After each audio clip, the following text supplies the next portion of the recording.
They all let their blood drip, and Engine explains that the collar is like a transmitter, or rather a phone, and Rudo can use it to contact the people with whom he exchanged blood. Rudo says, "So that's why everyone wears those collars," and he wonders what kind of technology it is, but then retracts his words and asks if it's some kind of power from the benefactor. Follow says there's something about exchanging blood that makes you feel like friends, and Rudo can call them anytime. Engine then says that, by the way, Rudo should also give them his blood. This makes Rudo's eyes widen. After that, the cleaners leave. Engine says they will finally go look for the woman in the Forbidden Zone. And he also asks if Rudo is carrying too much luggage. They will have to walk all the way, so Rudo should only carry what he can handle. And Rudo replies that it's just backup in case it's needed. He adds that this will be Rudo's second time in the Forbidden Zone, and once they arrive, danger will await them. So he tells Rudo to be ready. Rudo focuses intensely after Engine says that. And in the next scene, they have arrived at the Forbidden Zone. The desert region is known as Penta. Engine also mentions that it's extremely hot there. One of them is checking the sand and asks if it's really sand or waste that has turned into dust. They suddenly hear a roar, so everyone becomes alert. Engine says that mutated beasts are approaching, and Rudo is ready to fight. In a flashback, August had told him that for equipment in the Forbidden Zone, he needed to wear the half-mask first. Then it would be connected to an oxygen tank, and the full mask would be completed by putting on the full face cover. That would be his full mask. Just then, a giant beast emerges from the desert.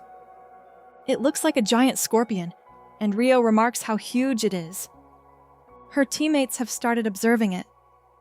While Delman tells Rudo he'll need to get used to this, and Tem asks if this is starting to get fun, Engine says that according to witnesses, the woman is much further away than their current location. So, Rudo must not fall behind. Rudo replies seriously, "Of course." And Annan adds, "Use your gloves to deal with them using 3 words. Reduce, reuse, and recycle. Then go find that woman." While the Greeners are fighting, Tom says she's going to start recording. The first mutated beast they encounter in the Forbidden Zone is called Penta, shaped like a scorpion. And due to its thick shell and terrifying appearance, it seems to have a scorpion-like attack mechanism. So, it might be reasonable to assume it uses both its claws and tail for that purpose. Then, the footage shows the Greeners fighting mutated beasts. One person stabs a beast through the head. While Rio directly hits the tail of another, Rio stabs her scissors into the mutated beast, slashes it, and jumps high to escape. When she is high enough and far from the beast, she performs multiple somersaults to gain momentum and throws her scissors at the mutated beast. Due to multiple cuts, slashes, and stabs, Rio severs the mutated beast's stinger, and it flies away due to the force of the cut. While the stinger is spinning in the air, it flies past Janka and hits another mutated beast that looks like a giant scorpion. That beast gets angry after being hit, and Janka shouts that it wasn't his fault. But the ferocious beast still charges at him. He spins his beloved staff to prepare for battle and tells the beast to shut up because it's too noisy. The beast then launches a series of attacks at Janka, and chaos erupts. But Rudo's trainer is agile enough to dodge them all. The beast continuously launches stinger attacks at Janka, but he blocks them. The mutated beast then tries to use a powerful stinger thrust, but Janka dodges while lunging forward. He then stabs the beast's tail and also hits its head with one blow. He then uses the sharp spikes of his jinky. They retract and then pierce the beast's face. The mutated beast's head explodes due to countless sharp spikes, and it is completely defeated by Janka. However, just as he turns around, another mutated beast is ready to fight him. He prepares to attack, but when he looks up at the sky, he sees someone descending, and it's none other than Engine and Hit Unbreaker. Engine uses his skill, and while he attacks, his teammates are also eliminating other mutated beasts in the area. Rio and Janka have just finished off the mutated beasts they were fighting, but amidst the dust, there is still one more. It approaches Enin, who stands there staring at the beast, surprised that he missed, and he says he'll leave the rest to Rudo. That's when the young prodigy appears, charging with full vigor, attacking the remaining mutated beast. He is holding a broken keyboard. He pours his power into it, turning it into a deadly weapon. Just then, in another location, a woman smells a scent. She looks to see where it's coming from, and when she is shown in close-up in the middle of the desert, she recognizes the scent and wonders if someone is coming to see her. Then we return to Rudo. He is typing something into the keyboard, and when he presses enter, the keyboard comes alive. The keys fly out like missiles and target the mutated beast. The beast is completely destroyed by what Rudo did, and he calls it a damn bastard and leaves a mark on its back that reads, bastard. On top of that, in a fit of rage, Rudo gives the middle finger to the first mutated beast he defeated. Just then, the woman of the Forbidden Zone slowly smiles, and the mutated beast that Rudo defeated finally falls. Rudo is completely exhausted afterwards, but they are still in the middle of danger. A sandstorm blows at Rudo just as he opens his eyes, making him rub them in discomfort. While he is doing so, NGJ remarks that the mutated scorpion beasts are indeed numerous. And since they emerge from the ground, that probably means there is a lot of waste buried under the sand. Then he hears Follow calling Tom, telling her that filming is important but not until the battle is over because it's not safe yet.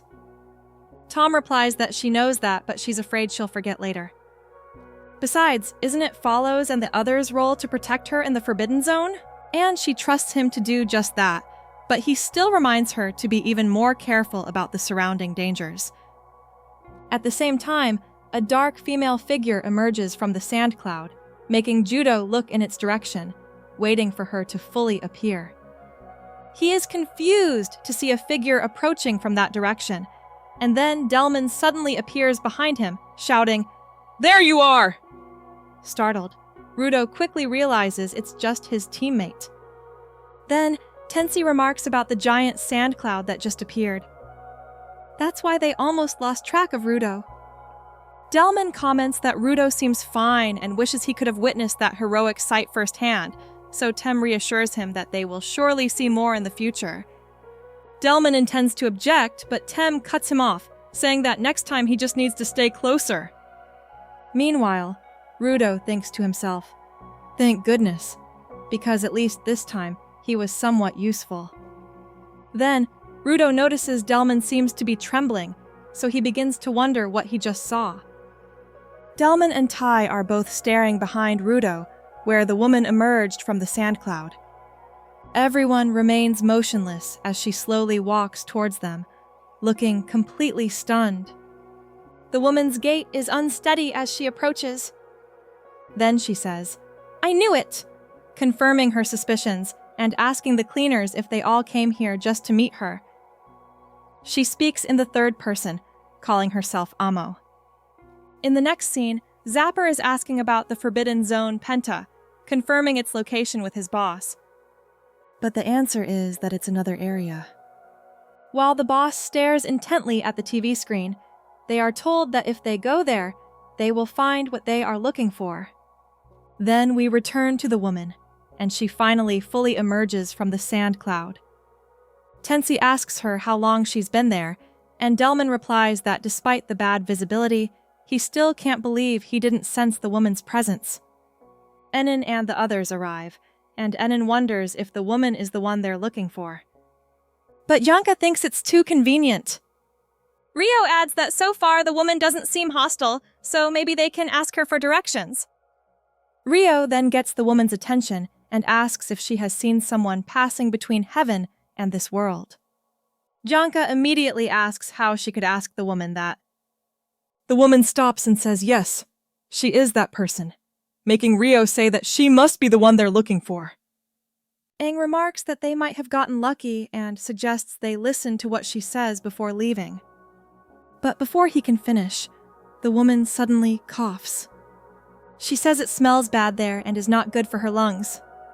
So, if they are going to talk, why not come to her place where they won't need to wear masks? Yanka asks why she isn't wearing a mask, and she replies that her place is just a short walk away and asks if they are coming.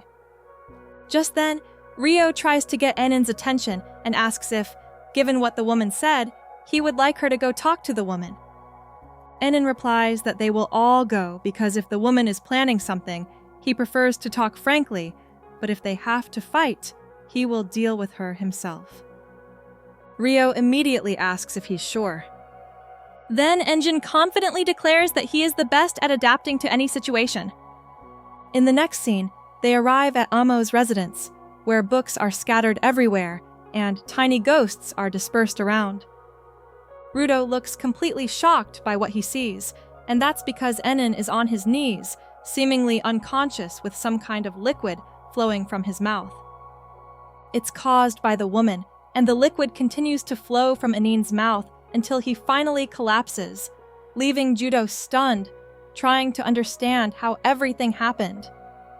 In the next scene, the clock hands start turning backward, reversing what happened until it's 3 o'clock, and we return to an hour earlier.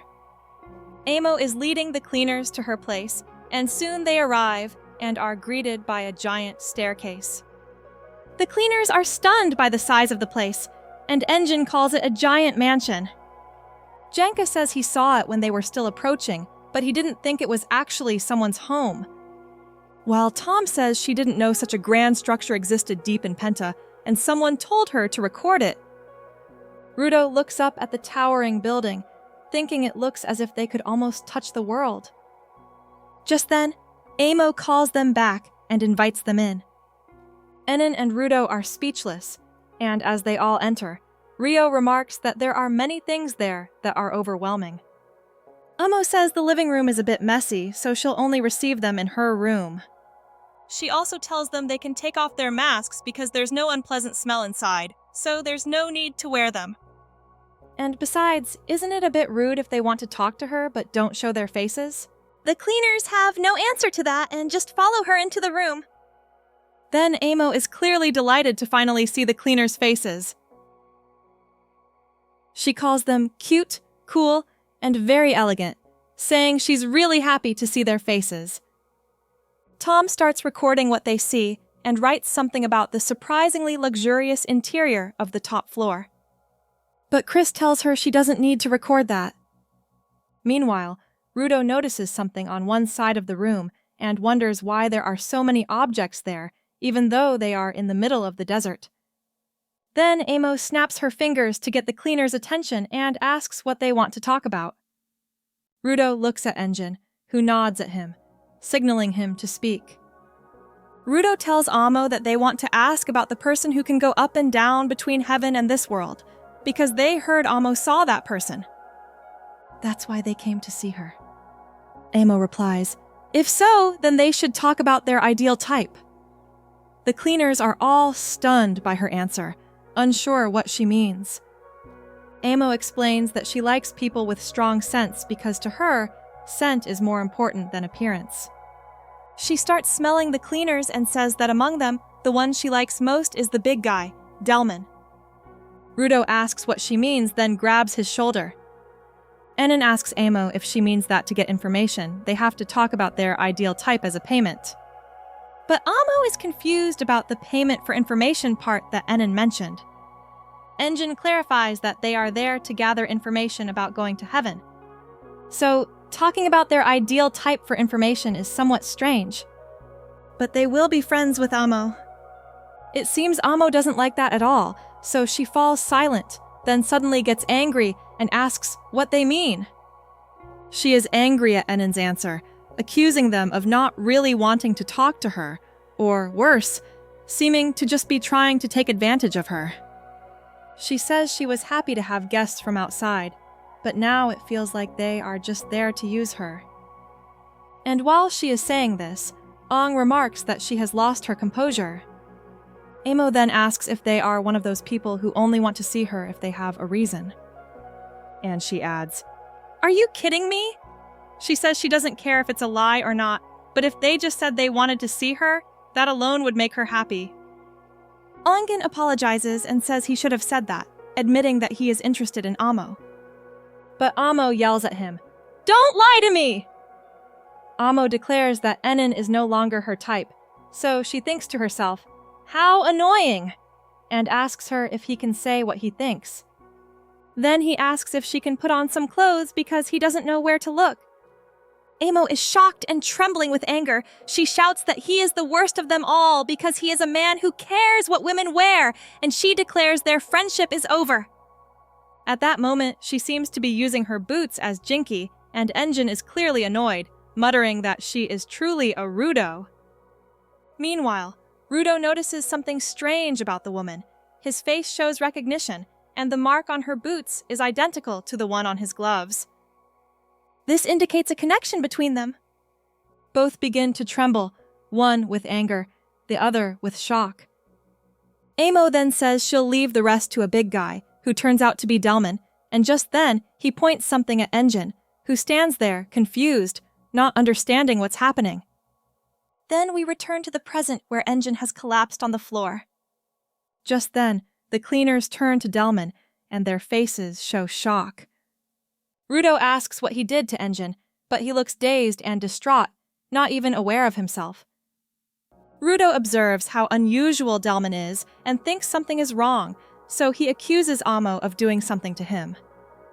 He asks if Amo is also a Jinky user, and points out that her shoes have the same mark as his gloves, and asks who she really is. Amo just smiles, looking cute, then asks Rudo what his ideal type is. Everyone is silent, stunned, so she asks why they are all silent. She says communication is the foundation of normal conversation, and if only she speaks, they won't be able to get any closer. She adds that everyone likes to talk about themselves, so if they all share about themselves, it will be fun, because the cleaners are the guests she has been waiting for a long time, except for the Killjoys. So, Amo thinks what she's doing is useless because it seems they can't maintain a conversation at all. Then, Jenka says, "I see that only the voices of those who go along with the topic Amo starts, and those who don't, and ruin the atmosphere, reach her." So he says his voice had better reach Amo's ears, and he calls her ugly. Then he says the strange conversation is over, and he doesn't know what kind of trick Amo played. But how dare she do that to Engine? He adds that he doesn't care if they are discussing heaven or anything else. If Amo is hostile, he will simply crush her. Amo is shocked by what Yanka says, and asks why he is saying such cruel things when she hasn't even done anything. She says Yanka is too malicious and that she is really hurt. Then we see her in tears with an angry expression clearly visible. Suddenly, Delman attacks Janka from behind, but Janka senses it and dodges just before Delman can smash his head into the ground. Janka asks Delman what he's doing because they are on the same side, and he realizes that Amo's ability might be manipulation. But before he can finish, Delman shouts, "How dare you say Janka hurt my girl's feelings?" Delman adds that no matter who it is, even an ally like Janka, he will not forgive him.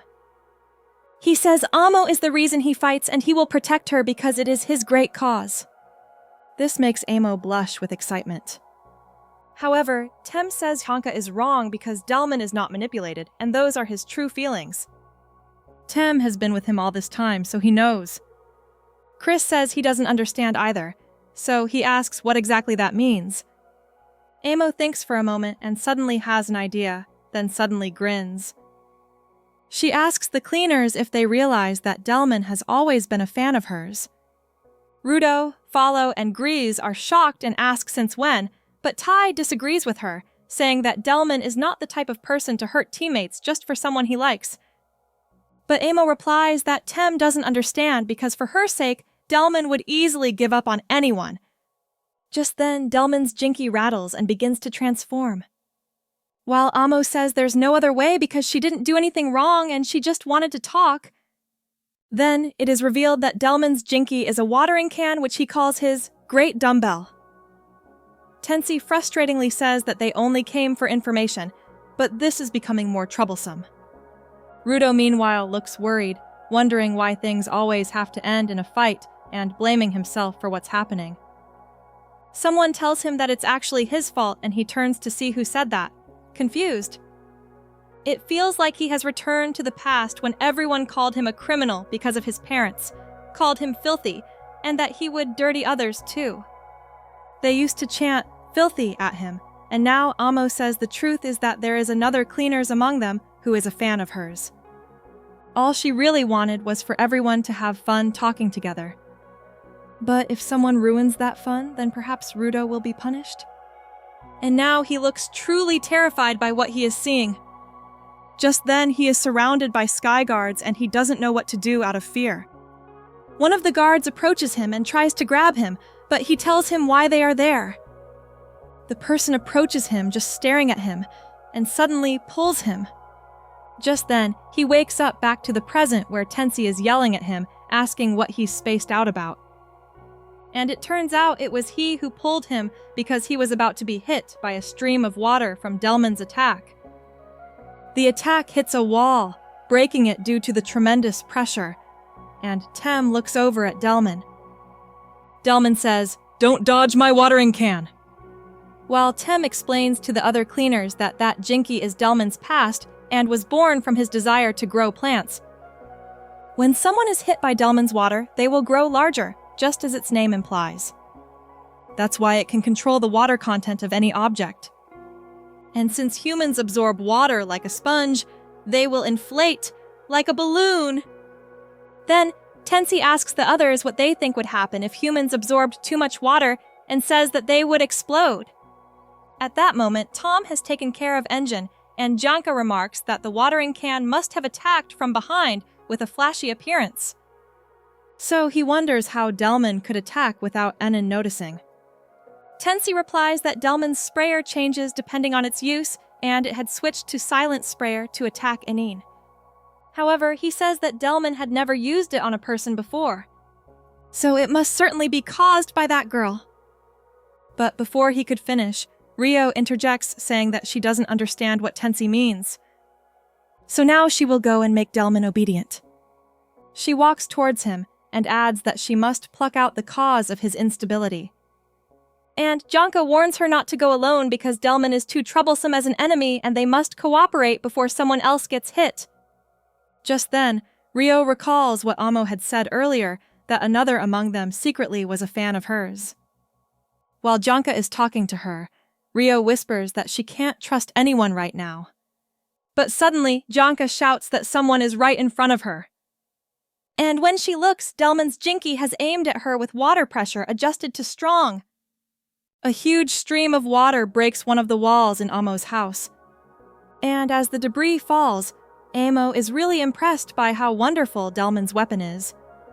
However, she begs him not to destroy her house and says if he continues, she will make him help her fix it. Then, the footage cuts to Rio lying on the floor, clearly stunned by what just happened. She says that was close and Janka tells her to focus. Amo is extremely amused and mocks the cleaners for not even being able to tell who is an ally and who isn't. She also reminds them that, as she said before, if they had just talked to her, they would have had countless fun. She adds that talking about their love is the first step towards peace. This makes Tem call her a lunatic. Tensi then tells Rudo to sober up, but he is shocked to see him because he looks like he's losing his mind, muttering that place should be the surface and clearly delirious about what's happening. Tensi is completely confused by him, but he treats him like a man of the sky. That's why he thinks maybe he really has returned to the sky and asks if he has returned yet. Janka then asks what nonsense Rudo is talking about, and suddenly a scent wafts past him, and he says it smells nostalgic. Amo then asks the whole group how they think memories are created. She explains that the things people see, smell, the people they are with, and all sorts of events become memories. But for her, she believes that scent truly creates memories. Then, she tells Rudo that if he doesn't want to talk about love, why not try to smell something nostalgic and try to pretend to be lovers? And just then, she transforms into the form of Chiwa. Rudo's eyes widen at what he is seeing, because he can't believe that Chiwa is standing right in front of him. She pulls something from behind her back and reveals the stuffed animal he once gave her. She says she is really happy and will cherish it forever. Because of that, Rudo seems to realize something and says that Chiwa didn't cherish it at all. She threw it away, threw it right in front of his eyes. Just then, he points at Omo, thinking she is Chiwa. Tensi then says that Rudo is next, and like Delman, what they are feeling is certainly not betrayal because it seems like they are being shown something that makes them act that way. Then he turns to Amo and says she is showing the two of them something through her ability. Amo looks confused and asks what he means because she isn't showing them anything. Then she takes a step forward and highlights her shoes. She says she is simply emitting a scent. She explains that the scent she emits is of happy times with the person they like, and the scent of those moments is her theme. She adds that the scent is different for each person, but once they smell it, they will protect her. Just then, she seems to realize she has said too much. As Janka reaches for his gas mask, he says he understands what Amo means. When they smell the scent she is talking about, they will start to see her as the person they like. At that moment, both he and Temi put on their gas masks. Janka adds that all they need to do is wear the masks, and thanks Amo for telling them about it. Tensi then says that the memories created with the people they care about are not all happy from the start. So, he wonders what would happen if someone held a grudge against the person they loved. And he quickly realizes that Amo could be killed because of that. He and Janka agree that they need to incapacitate the woman of the Forbidden Zone before anything happens. Amo calls them both idiots, fools, and worms. And she says they are crazy because she told them the theme is happy moments. Then we return to Rudo, who is clearly angry, and Chiwa says that Rudo abandoned her and she will never forgive him. But she still truly loves the stuffed animal he gave her. Rudo recalls how he covered his face with the stuffed animal before giving it to Chiwa. And when he gave it to her, not knowing what else to do, he ran away. Then he returns to the present and asks why the happiness he is feeling now is even stronger. Just then, two men appear and begin to take Chiwa away, so she begs them to release her. So she calls Rudo and asks for help. And of course, Rudo doesn't know that it's actually Amo calling him. In an instant, he rushes to Amo and punches Tem hard enough to send them flying. As both stand up, Janka says he is hurt by Rudo's attack and angrily shouts at him. Rudo turns to Janka and Tensi, calls them men and tells them that he is no longer the old him. He says that now he has strength, the strength to not lose anyone again, and the strength to beat them up. Just then, Rio starts to stagger, so Tem looks over and she tells Amo not to worry because she will protect Amo. Follow too, so Tom is surprised and Delman also says he will hit Janka and Temi. Janka admits they made a serious miscalculation, and it's too late for everyone. He adds that he didn't want to use his Jinki on teammates, but now he has no other choice. In the next scene, a woman says she didn't know that something could bloom in such a junkyard and that something is a flower. The woman speaking calls Delman and she says that thanks to his hard work, she can now see a real flower. So she thanks him for that.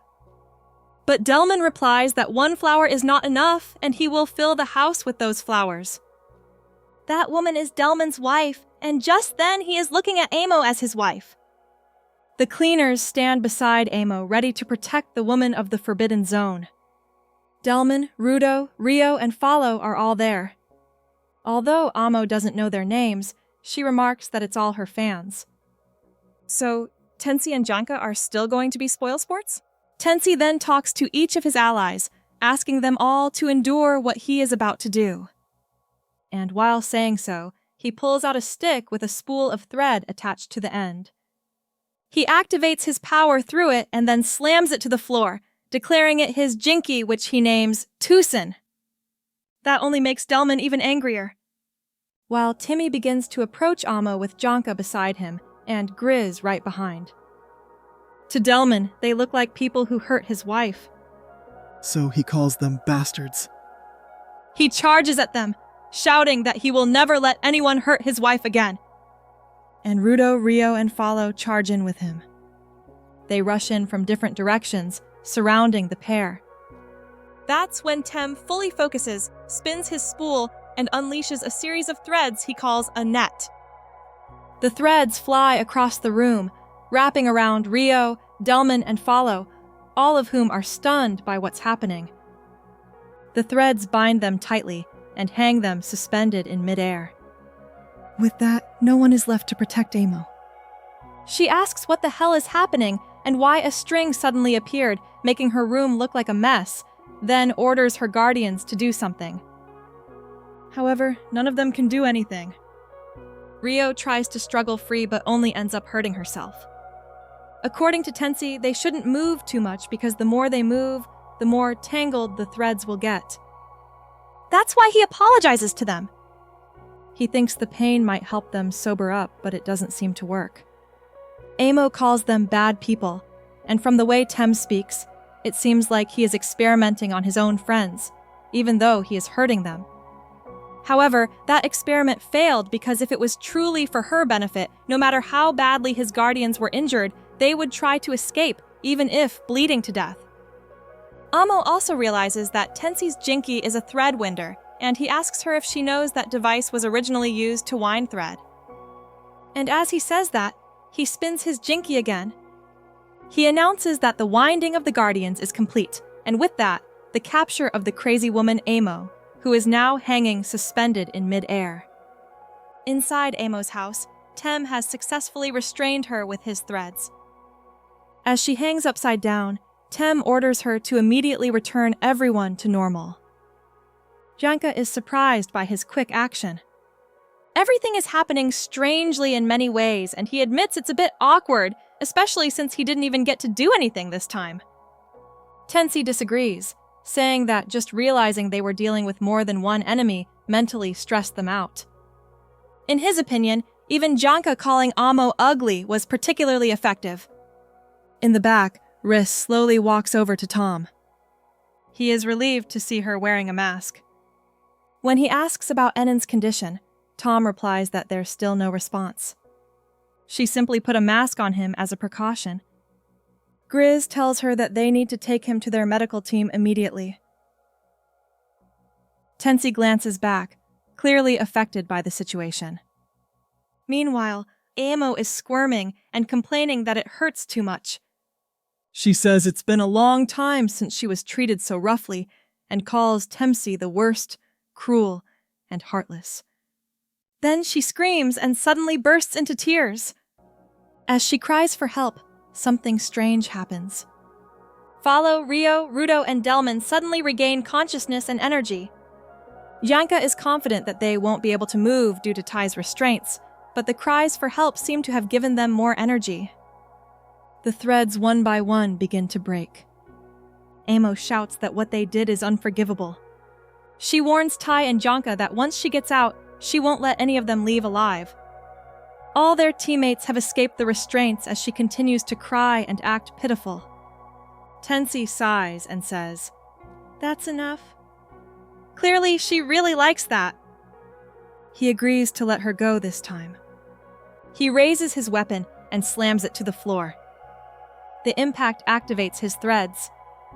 They begin to twist and spin down to the floor.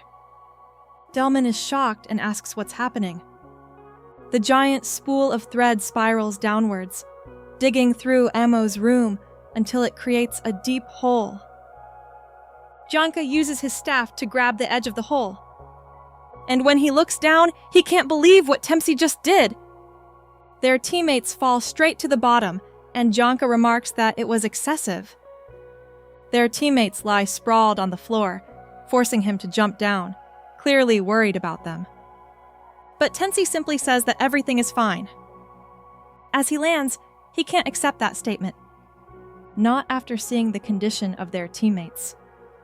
From above, Amo looks down and continues to feign tears. She says that's what happens when people refuse to talk to her properly. No matter how hard they try to hide it, people's true nature always comes out. A sharp object pierces Rudo's side, and the pain is evident on his face. Amo adds that since Tempsey is the worst, it's only logical that they could all die there. She laughs and declares that he and her teammates are completely incompatible. Janka glares sharply at Tem, but Tem simply asks if he forgot something. Janka doesn't understand what he means because it seems he really did forget. Tem reminds him that although they could all be seriously injured, there is one thing that can neutralize it once. He explains that they all have a charm drawn on them thanks to Remlin. Enin stands up, agreeing, saying that they are all fine now. He is also among them, standing right behind Amo. Then he temporarily confiscates her boots. Back at the cleaners' headquarters, someone remarks that he hopes the team gathered information at the border safely. That person turns out to be the cleaners' boss, Kavern. He is talking to someone who is silently looking at Rudo's file. In her opinion, there shouldn't be any problems, especially with the members accompanying him. However, Kov notices she seems a bit sad. He asks if it has anything to do with what's inside Rudo. Something seems to be bothering her, so their boss gently asks if she can share it with him. When she first saw Rudo, what exactly did she see in him? Back at Amo's mansion, Engine is holding one of her shoes and says it's annoying to only wear one sock. But he is completely shocked to realize she isn't wearing any socks at all. Amo immediately demands he return it, repeatedly asking him to return it. Finally, Enin gives in and says, "Okay, I'll return it." Amo insists that he must not touch her boots because it will erase the person's scent. Engine becomes curious and asks who she is talking about. So, he lowers his mask and smells the boot while still holding Amo with one hand. He thinks the smell is terrible and can't believe she actually wears it. Then he remarks that he smelled it, yet he still feels fine. Amo gets even angrier, yelling at him not to smell it, and again calls him the worst, demanding her boots back. Meanwhile, Riss asks how long it's been since he recovered, still amazed that his internal organs were crushed and the charm healed him. Tom adds that while she was trying to bandage him, he pretended to be asleep and asked her for something. Enin again says he will return the boots, but only if Amo neutralizes her ability and returns everything to normal. She doesn't answer immediately, instead muttering that she can't emit scent with only one foot, so everyone won't be able to protect her anymore and return to normal. Down below, Delman wakes up confused, asking what happened. Tensi is surprised and delighted that Remlin's charm worked so effectively. He praises her efforts while Delman looks around skeptically. Knowing that he is conscious again, Tem explains that the girl Amo played a trick on all of them. A scent that evoked memories of happy moments with their loved ones. That's why Delman and the others mistook her for someone they deeply cared about. Delman bows his head in shock as he realizes that the person he loved has not actually returned. The sudden realization crushes him. Janka in the back thinks to himself, "This girl's ability is disgusting." If someone important to you is lost, memories of your happy moments can be stronger than for others. And even if they regain consciousness, the reality is still harsh. Engine then throws a stone down and orders everyone to put their masks back on. He hands Amo her boot, and she quickly snatches it back, looking annoyed. When everyone has reassembled, Janka asks Engine what their next plan is. He says that even if they give up on gathering information and return, leaving that girl there is too dangerous. They can't just abandon her there.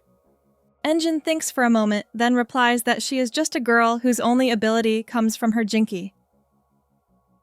However, he doesn't want to take away her precious Jinky, but instead wants to encourage her not to harm others. Amo, meanwhile, complains that she feels terrible. On top of that, her house has been destroyed. She asks if they feel any guilt for what they did. But the incident has clearly left a heavy impact on Delman, Follow, and Rio.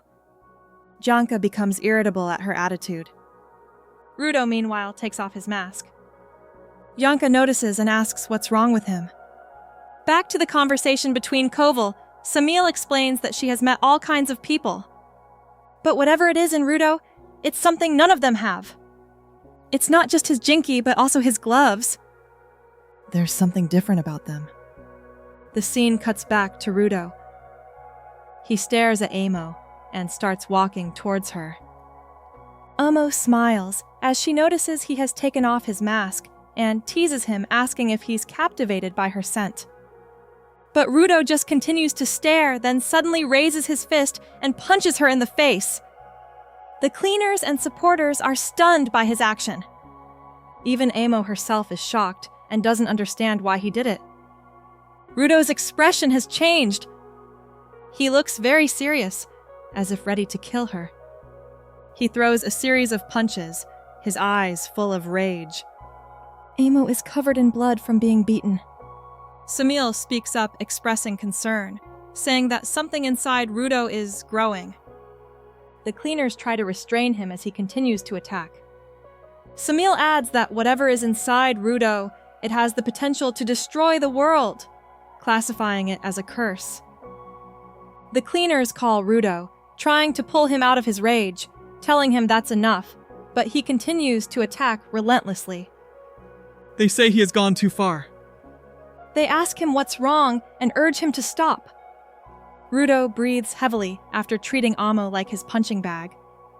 She lies on the floor in a pathetic state, her face bruised and bones sore from the attack. Riss walks in and begs him to stop, saying that they have found a way to deal with her ability, and there's no need to go that far. He reminds Rudo that she is a girl, but Rudo just replies, "So what if she's a girl?" Am I not allowed to fight back just because the enemy is a woman? Am I supposed to be silent and say nothing just because she's a girl?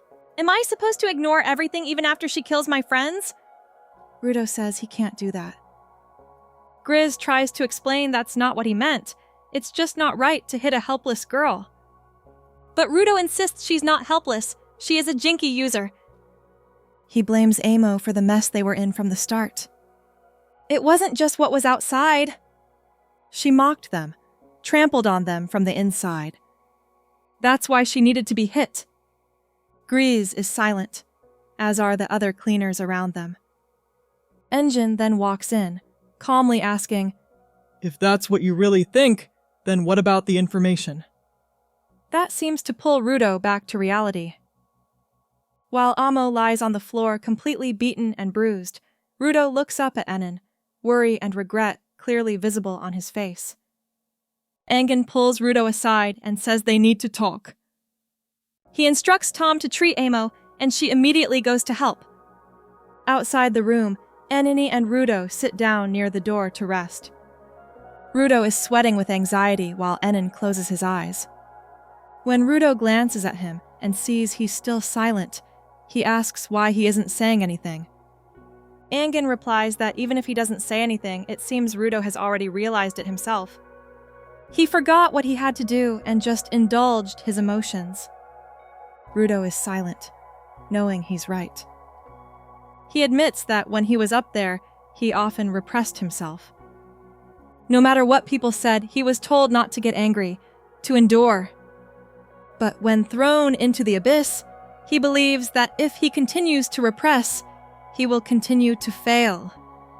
He feels frustrated, realizing he has just returned to his old self. The old Rudo used to vent his inner darkness on others before he learned to control it. Nothing he did truly changed. Whether up there or down here, he is still the same, annoyed. He curses himself, saying he's just a damn kid, just bigger. As he sits there simmering, Engin suddenly says something to him. He says he wants a good woman. Rudo looks up in surprise at Engin's random answer. Engin continues, saying what he really wants is a good woman, one smarter than him, with a great body, charming, and a good listener. Is that really asking too much? He adds that he doesn't like annoying women who are too childish. Rudo is confused by what he says, but as Engin explains, any woman who hears him say that would surely get angry. His bad point, he admits, is that he can't hide such things. There's still a lot he has to work on to grow up. Even though he's an adult, he believes it's important to be aware of that truth. He realized his shortcomings long ago, and Rudo has probably realized his mistakes too. That means they both have room to grow. The message seems to have sunk in with Rudo. Engine then suggests they both apologize later. They sit there silently, lost in thought. Inside the room, Tom takes out her medical kit and begins to treat Amo. She apologizes, saying they never intended for things to go so far, and sincerely asks for forgiveness. She takes off her mask and smiles, telling Amo that she is happy to talk to Amo for as long as she wants. And if Amo wants, they can even gossip a bit. Amo is silent for a moment, before gently saying that Tom would surely be a wonderful mother. Tom giggles at that. Amo then shares that her mother was a good person. Thanks to both her parents, she met her first love. She adds that the boots she cherished so much were made. Moreover, she says she saw an angel cross between heaven and their world.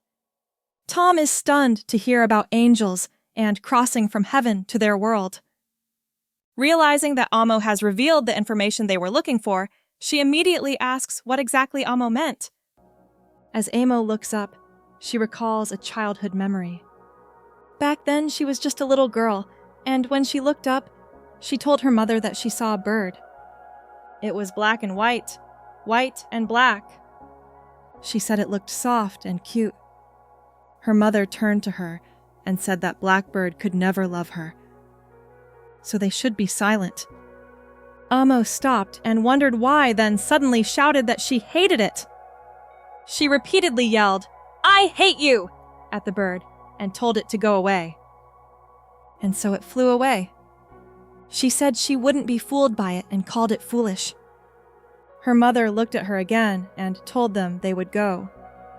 She took Amo's hand, and when asked where they were going, she replied that it was to a place where everyone would love her. They walked through a narrow, deserted alley until they reached a waiting carriage. A man was standing next to it, and Amo was curious about him. She asked her mother who he was, and her mother simply said that she was happy for her.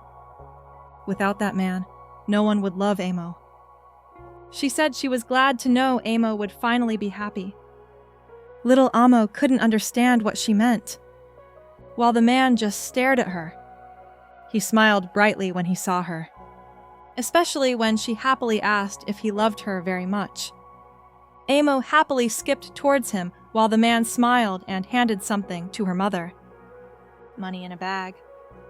Amo was still happy, not realizing that at such a young age, she had been sold by her own mother. She got into the man's carriage and rode with him alone, innocently. She asked where they were going. He told her that they were going to a perfect home for her, where no one else would interfere, and it would become their home. After a journey through the desert, they arrived at an extremely tall house. Amo gazed up at its height in astonishment. The man emphasized that she would not be able to leave this place because it was too dangerous outside. As they entered, Amo thought it was a beautiful house and wished she could show it to her mother. But the man told her that her mother had given up on being close to her. From now on, this place would be her environment. His eyes widened as he put his finger to his mouth and said he would be the one to raise her from now on, forever. And so, from then on, he gave her a photo album full of photos. Then lots of daily food and the outfits she wore as she grew up. She curiously asked if he got those things from his work. He said yes. Because he was a salaried employee. So he didn't have to worry about supplies anymore. Suddenly he stopped and fell silent. His mood changed abruptly, and he began to break down. Although he had done all those things, he said everyone still hated him. He couldn't understand why, outwardly, he looked like a normal person. Wasn't that scary? He asked. Although he was an important person at work. Noticing Amo looking at him, he brushed it off and said they could talk about it later. Then he crawled towards her and called her name. He told Amo that the room they were in was originally built for rituals. So They had to perform that ritual, and they would always do it together. While clutching her clothes, Amo confessed that her heart always beat fast whenever they did that, and it was extremely difficult for her. The man didn't expect her to say that. He smiled and told her that what she was feeling was great love. Amo was curious what he meant. The man continued to explain that in the storybook he gave her, the woman's heart also beat fast because she had fallen in love with a prince. Slowly, he moved closer and told her that she was in love with him. Hearing those words, Amo couldn't fully understand her emotions. But she accepted it. She smiled, thinking that maybe this was what love felt like, but in reality, he was just taking advantage of her, using her. He even commented how good she smelled. As she lay still, staring at the ceiling, the man got up and left. Amo's gaze followed him as he picked up his boots. She just smiled when she looked at him because of what he said. She accepted it as her first love. So this is what love feels like. Suddenly, the house door burst open. Although Amo didn't move from the bed, both she and the man were surprised. They wondered who it was. From the open doorway, a masked figure appeared, casually saying, "Excuse me?" As the masked man looked at the door, it turned out he wasn't alone. They opened the door and walked in, making Amo look at them confused. She asked who they were. The man with Amo couldn't speak immediately. As the masked figures moved straight into the room, as if searching for something, the man became angry and demanded to know why they were barging in without permission. He declared that this place belonged to him and, "How dare you!" he shouted at them. He backed away and activated the jinky in his boots, threatening to kill them if they didn't leave immediately with his jinky. He threatened to kick them all to death.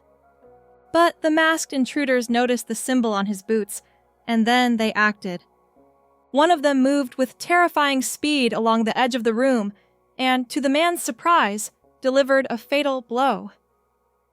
The impact extinguished the light in his eyes and made him fall to the ground. Amo was stunned by the sight and could do nothing but stand motionless. One of the masked figures took the boots from the unconscious man, while Amo just sat there motionless. Then, one of the masked figures approached Amo and stared at her. Amo didn't know what to do or say. The masked figure suddenly raised his hand, and the one who took the boots handed them to him. The masked figure then gave the boots to Amo and said they suited her better. What was missing in her heart would be filled by those boots. They would cover the void. Amo hugged her chest, then raised her hand to receive them. The masked figure gently placed the boots in front of her and began to walk away. The two then went to a large hole in the wall. One of them remarked that it seemed to be the closest point. He extended his hand to his companion, who stepped in under his cloak, and they stood there together, still being closely watched by Amo. The masked figure once again told her that until the time came, he would lend her those boots. But she had to use them carefully. Amo, now filled with emotion, asked him who he was. Her eyes widened in astonishment when she saw he had wings. The couple flew into the air together, leaving her astonished and even in tears. As she watched them fly, she wondered if they were angels. Suddenly they plunged down, making Amo nervously lean forward. She stood up and looked out. And to her surprise, they flew up again, their wings flapping right in front of her.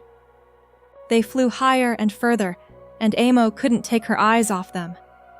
Behind her, the man who once claimed to own her stood up and approached. Amo turned to him, her face still full of astonishment. She asked him if he saw what just happened. She said those people might really be angels. She was amazed that it wasn't just something in a painting, it was real. But the man just called her name, pulling her out of that moment. Amo suddenly remembered he was injured. When she asked how his injury was, he suddenly pushed her hard against the wall. Angrily, he shouted that Jinky belonged to him.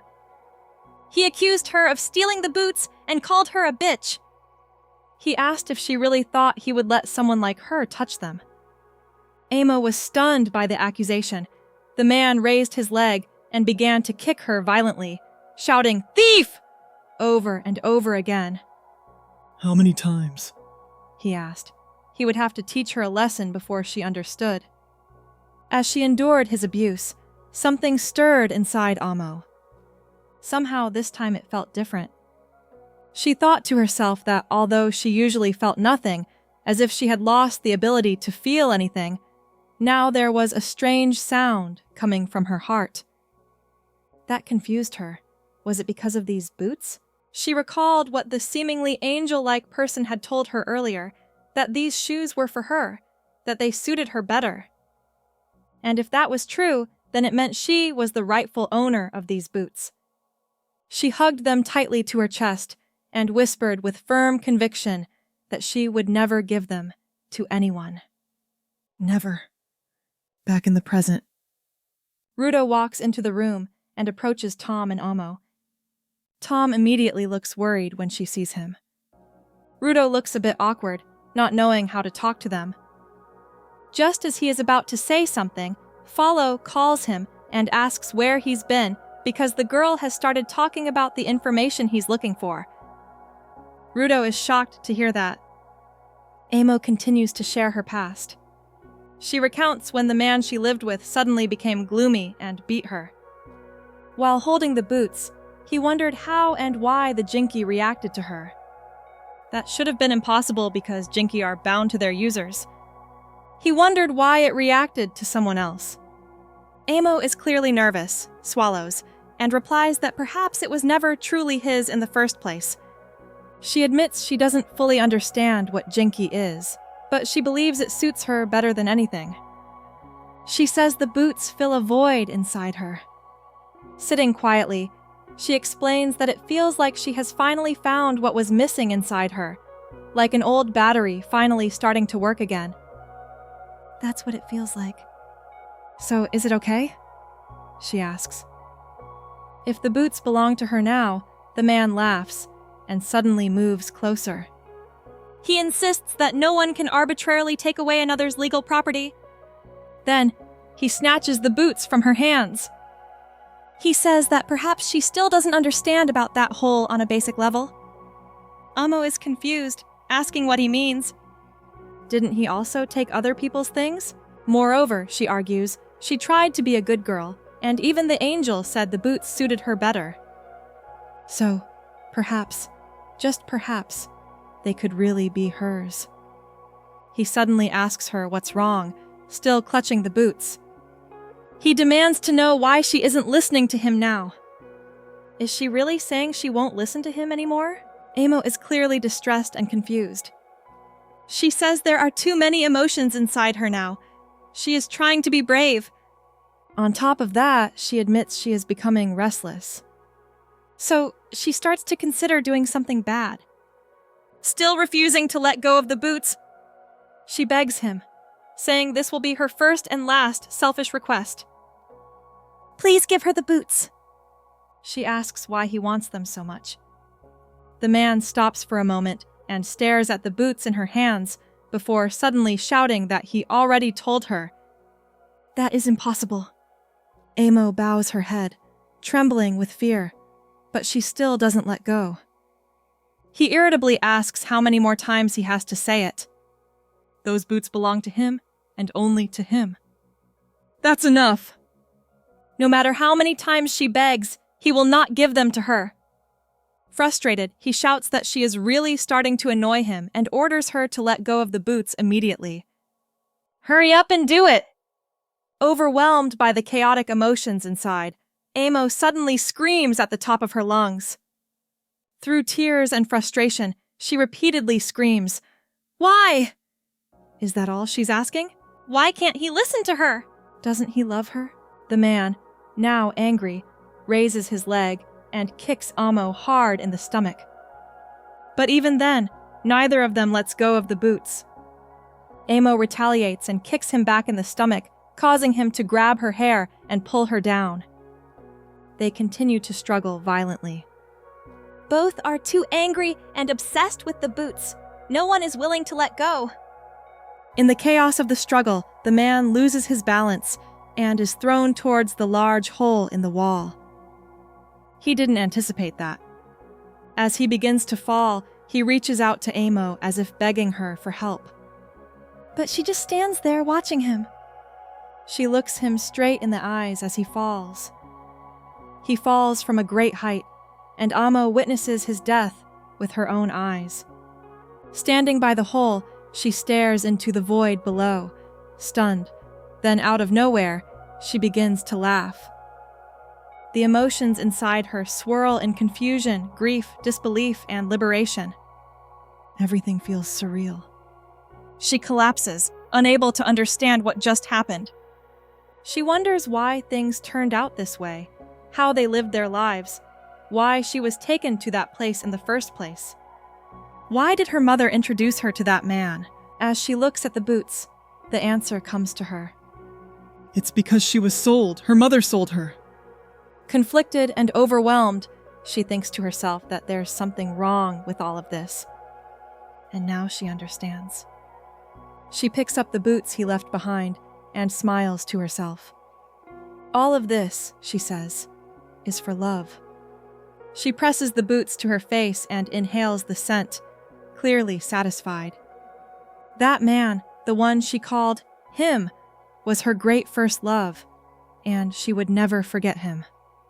With that, something deep inside her awakens. Her power surges.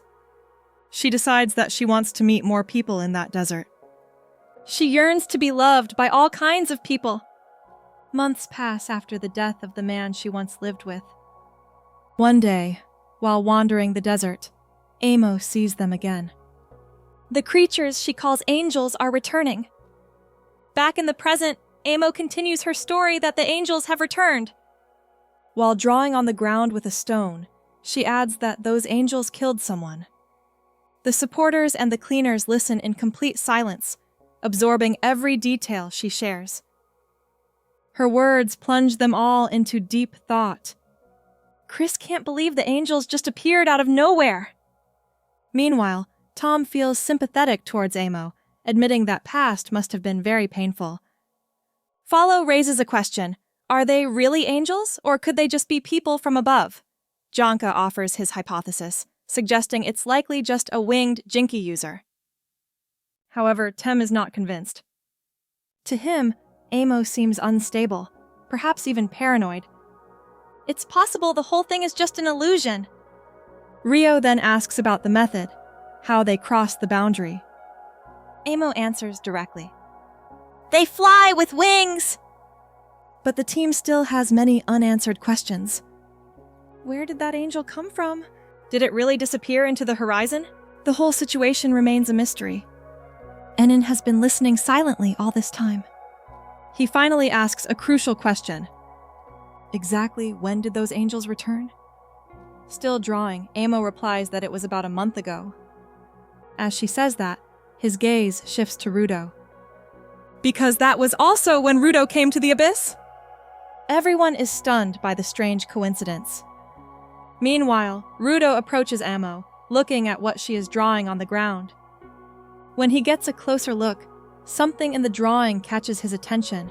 He recognizes it. He asks if that's an angel because he knows that masked man. He saw him up above. That means one thing. Those people have come to the abyss.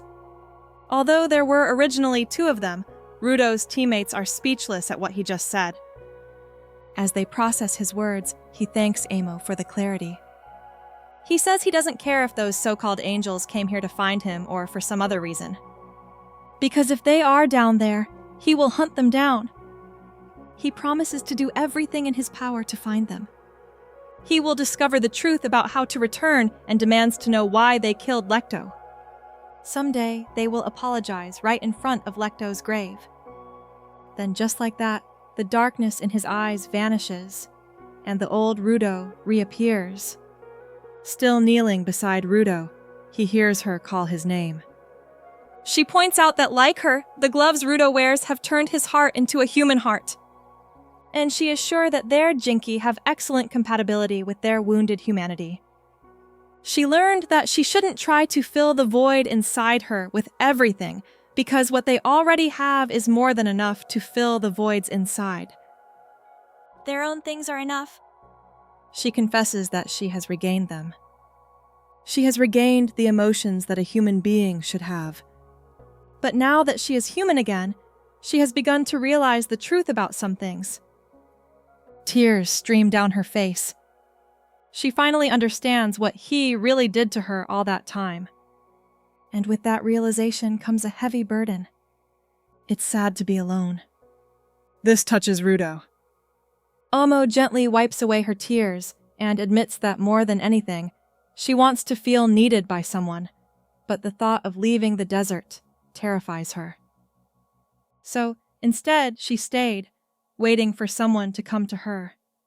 She tried again and again to build relationships with the people who passed through there.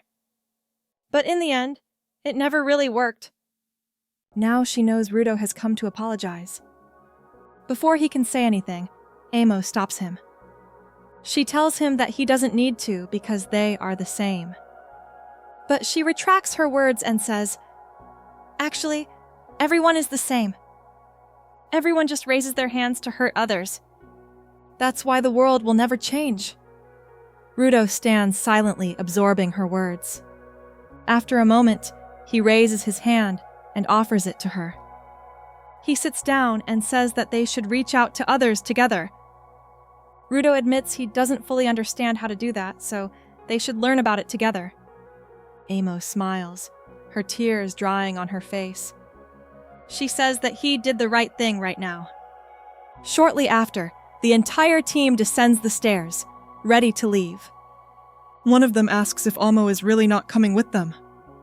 She replies that she wants to stay a bit longer to clear her head, but she asks to keep in touch and calls Rudo. He looks back as she raises her collar, nodding in agreement, saying that they will talk occasionally. With that, Inine orders them to move. And as the others follow, someone looks back and reassures Amo that someday they will return for her. Rudo bids Amo farewell, telling her they will meet again. Amo smiles back, and as the team slowly leaves, she calls out to them one last time. "See you later," she says. The whole team gets into the car and drives off. While moving, the conversation turns to what they have learned. Even though they haven't found a clear way to cross the boundary, there is still something valuable they gained from all of this. Engine notes that at least they learned about the existence of angels, who seem to know how to cross the boundary, and they also saw a Jinki with a symbol similar to Rudo's gloves. Rio interjects, suggesting the boots might belong to the same series of mysteries mentioned by the destroyers not long ago. That is certainly a possibility. Meanwhile, Rudo sits silently lost in thought.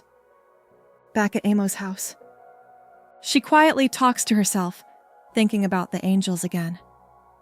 She closes the door, smiling at the thought that they want to see her again. Perhaps next time she hopes they will stay, but then something changes. She notices a shadow in the corner of the room and turns towards it, her expression sharp with confusion. Someone is waiting for her. She asks who it is and what he wants from her. The shadow seems to be trying to take her boots, and she resists, telling him to give them back. There is no one else around to help her. After a struggle, she lies motionless on the ground. As we hear Rudo thinking about how angry he was and how he punched Amo, he thinks that when he finds those damn angels down here, he will go crazy. But after hearing Amo's story, his anger simply dissipates. Then it is revealed that the person who attacked Amo is Zapper, who says the desert is harsh, but he considers himself satisfied because he managed to obtain something in his own way. Back to Rudo, he sits deep in thought, wondering if he would truly feel calmer if he talked to Amo again. And this concludes this arc. If you found it interesting, please like and subscribe to the channel. See you in the next summary videos of this series. After Judo and the Greeners arrived in Canvas Town to find a good luck charm, they and their supporters set off to the Forbidden Zone. Their mission was to track down a mysterious woman who claimed to have seen someone cross the border, a clue that might reveal how to return to their world. In this video, we'll find out if she's a friend or foe. This part of the story is very dramatic, so stick around until the end. In the next scene, we return to the cleaners' headquarters. A man says he has completed something and claims it as his own work. Rudo doesn't understand what the man is saying, so he asks who he is. Samil welcomes them back and says she heard about what happened in Canvas Town, calling the situation unfortunate. This surprises Judo because she knows about it. The man then says that the mask for Rudo is ready. This makes Engine understand his meaning. Engine explains that this person is a specialist who fabricates equipment and tools for them, the cleaners, and his name is August. He adds that Rudo's full mask seems to be finished, and August confirms it. He says it fits perfectly, and since he had never met Rudo, he measured him in his sleep, so it fits Rudo perfectly. He also says that Enon and Samil told him most about Rudo's personality, so they decided to follow the boss's choice and make it look super cool. Rudo reacts with, "Hold on a minute," and asks August if he really measured him in his sleep. August says he was lucky Rudo didn't lock the door, so Rudo calls him a jerk. While Inini asks if a Sky Dweller wouldn't lock the door, Rio remarks that Rudo can't sleep soundly and someone must be very skilled to find him deeply asleep. Rudo asks her how she knows. And just then, someone starts walking towards them. It's Asia calling her brother, which surprises Rudo. August greets his sister. She tells him not to cause trouble for others anymore because he's always noisy. Rudo then asks what August just said and if they are really siblings. After that, they place Rudo's full mask on a suitcase and all head to the cleaner's garage. Rudo feels annoyed because there are too many noisy people. So Janka and Enon look at him, and Enon tells him to take off his collar for a bit, which confuses him. We learn that the kanji for Joker on the collar literally means the string that connects human life, and Rudo takes it off. Meanwhile, the other cleaners start doing something with their fingers.